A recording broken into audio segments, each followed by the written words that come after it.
So I got off to a near flyer, as far as I'm concerned, with the Panther Buddy build with Steve Mottram. So this is where I built two Tamiya Panther Type D tanks, I think they were.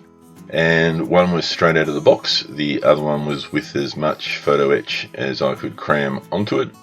It was a challenging build. The out of the box one was fantastic and took me a few days. The one with all the PE took me forever, and I think, as I said in the reveal video, I love PE right up until the minute that you paint it, and then I lose a lot of my love for it. It looks fantastic in contrast, but when it's all blended in, I'm not sure some of the really tiny stuff is worth the effort, but was really happy with how the Dio came out, and enjoyed lots of bantering emails with Steve throughout the build, mainly him ragging me for being so slow, which is no news to anyone. But I was happy with how the snow effects came out, and icicles in particular. That was something I hadn't tried before. That cryocell stuff is really good, so enjoy building that, and maybe the most significant thing I've done in the entire year.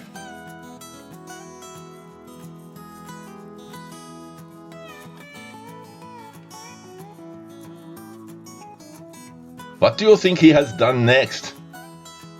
I don't know, but it will be underwhelming.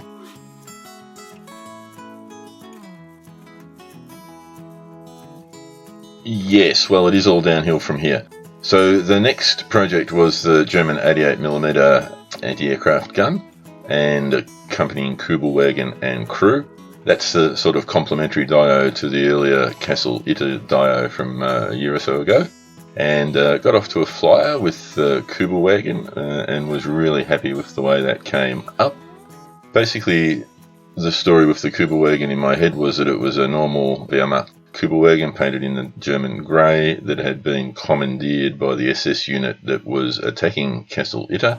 This may or may not have ever happened, but it happened in my story.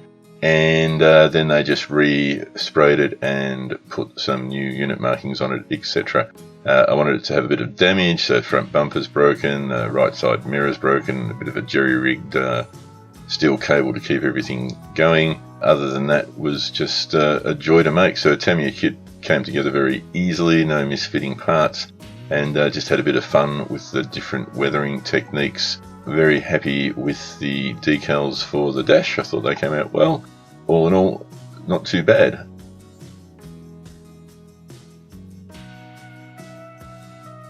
And then we have the 88mm gun itself, which I have built and got the primer on.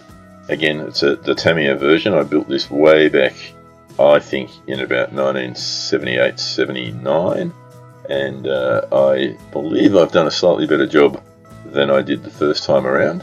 It'd be interesting to compare. I sadly don't think I would be able to find the original one. Kit came together beautifully, really nice to make. Instructions, what you expect from Tamiya. I've left everything able to move because I'm not 100% clear in my own mind what it will be doing on the Dio exactly, but there's not a lot of room for movement.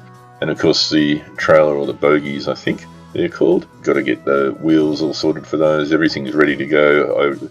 I can't make up my mind whether I paint this next or whether I finish the figures, so I'm not 100% sure which way I'm going to jump at this stage. And to round it all off, I have almost finished the figures, so they're all pretty much fully painted, slightly shaded, and really just waiting now for a gloss coat so I can put the decals on, because I've got the rank badges and the shoulder tabs and the eagles and all that sort of stuff to get on, which I'm looking forward to doing that. And then a little bit of weathering, not a lot, but enough to make them look a little bit battle weary, and that should be the end of it all. So as I said, I'm not sure what to do next, whether I do the gun itself or the figures, and in fact maybe you guys could help me out with that. So I've got one figure that I've only undercoated, and the reason I haven't painted it was it occurred to me that it might be an interesting video if I took through step by step how I paint figures. Not saying it's the only way you can paint figures, but it might be interesting to some of you if I went through a step by step process. So let me know in the comments below if that is of interest to you, in which case I will probably finalise the figures next, and in doing so get that video done at the same time, and we'll see how it comes out.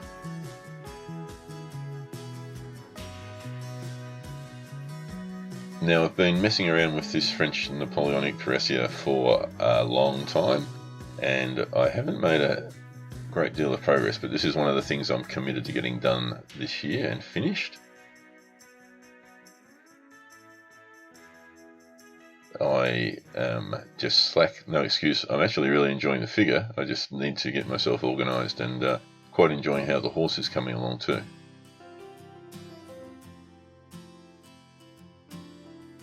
Next up at bet is the Matilda Mark III, Mark IV, and I really just started this to practice with doing some PE before the Panther buddy build, but time overtook me, not unusual. So I didn't really know what I wanted to do with this, but I've sort of potted along with it in between other things, and now it's a lot clearer in my head after I've been doing a bit of browsing through some research books and online at some pictures that I think it's clear in my mind anyway what the diorama for this will be. And what I'm looking at putting together is a jungle scene reminiscent of, sort of, not directly copying these pictures, but based on this sort of picture, where the tank and some supporting infantry are making their way through the jungle. This one's more the forest. It's hard to actually get good pictures of jungle, so this picture's more reminiscent of what I'm aiming for, a few troopers marching alongside the vehicle.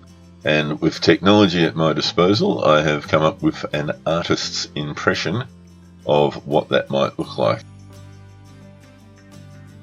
So more jungly, with a bit of water probably going along a stream or a small river with a few troops in tow. So we'll see how that comes out. Steamy jungle scene. Then of course we had the 1/72nd scale Haladonian Recon Jeeps and crew. So they're complementary to the much earlier made tanks, the Haladonian Dugons, if I remember correctly. And that's just a little bit of fun that's running along the side whenever I'm bored and want to do something different. And currently actually working on aerial combat scene, which we'll have a brief look at next, but was happy with the way these came up and they fitted into the dio quite nicely.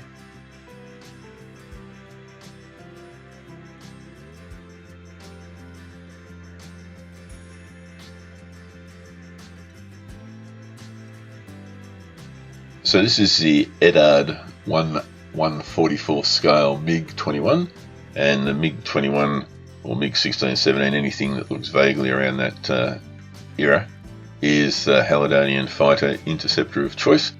So I wanted to just have a play around with this scale, and I thought I'd do a dogfight between a couple of these Haladonian interceptors and maybe 3 or 4 BF-109s.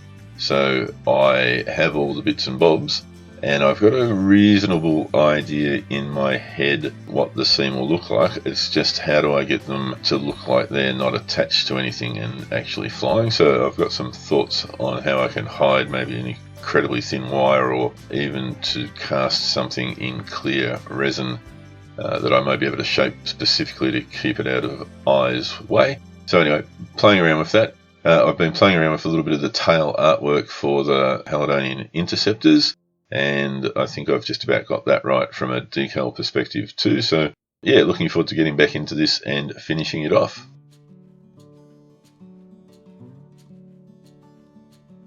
So that's basically it. Not a hugely productive year, but I've enjoyed what time I've had spent on the bench and been pleased with the outputs that I achieved.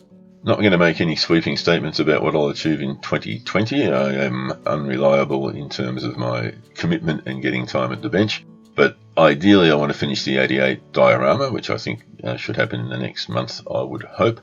And then really clear the backlog, so probably the French cuirassier, probably the dogfighting scene with the MiGs and the BF-109, and then lastly the Matilda jungle scene. And the only other thing that I'd probably want to finish off as well is the figures for the Gulf War buddy build, which everything else is done. They've just been sitting there for over a year. So realistically, that should keep me out of mischief for, well, if we base it on prior years, that'll keep me out of mischief for the entire year. But I want to try and smash that out as far as I can by about the middle of the year, so I can actually do at least two new dios in the second half of the year. So that's the game plan. We'll see how we go. Now, next is just a recognition of something that happened back in late December as far as the channel is concerned. So firstly, I just want to thank everyone who has subscribed to the channel. I don't think that any of us start out on YouTube with the purpose of simply just gathering subscribers, but by the same token, you do hope that someone other than your immediate family and friends might take the time to click on something that you've done, and hopefully, having found it of interest, then they decide to subscribe. The 2,500 came up in just under 4 years. My first video went up on the 12th of January 2016.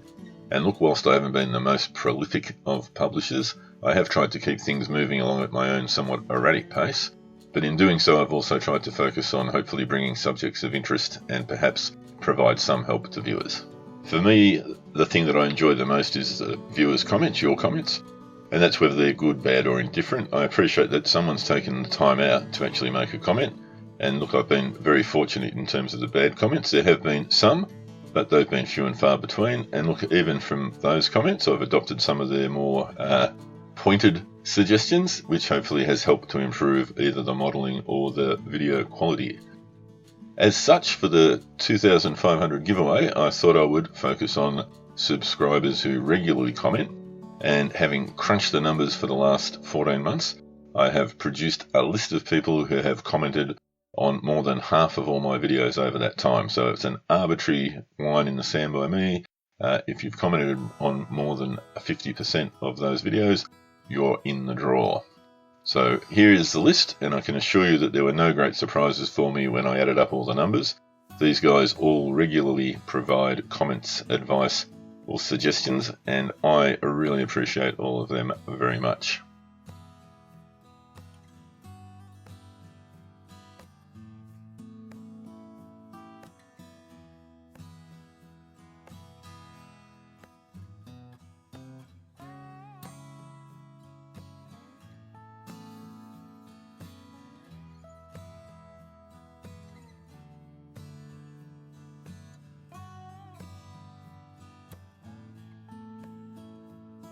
So a bit of a screen capture here, and as you can see, I've opened the random spinning wheel of death, pasted in the list of names, one name per comment, so some guys have 14 chances while others will have less. I think the range is from 14 to 8, and in fact if I look at my own screen, I can see it is from 14 to 8. The prize is basically that you get to pick the kit of your choice. The budget is up to around about 100 Australian dollars, thereabouts, which is roughly 80 Canadian dollars, 70 US dollars, 50 Great British pounds, 60 euros, 3,950 Russian Federation rubles, 6,950 yen, or 844,540 Indonesian rupiah. So that should be enough for you to work it out from your currency point of view. Currency exchange rates are wildly guessed at by the producers. No guarantee as to the actual sum calculated is provided. Should the producer of the competition suddenly become insolvent or stricken with a pandemic like illness, prize value may alter. Any pre-existing relationship between the producer or contestant, being that sexual or non-sexual, is purely coincidental and does not impact on the randomness of the random draw. It may however impact on the colour of the wrapping paper and determine if an additional flower is included. Please note, no actual flowers were harmed in the filming of this video. So for the winner, all you need to do is provide me with 3 choices, give me 3 different kits that you would like to have. Tell me your favourite local online store so I can actually spend more money on the kit than $100 in postage it would take to get it out of Australia. Your mailing address, and the rest will happen as if by magic. So time to click the button. Well, there is no button, so time to vaguely click on the wheel someplace. Spinning, spinning, spinning, and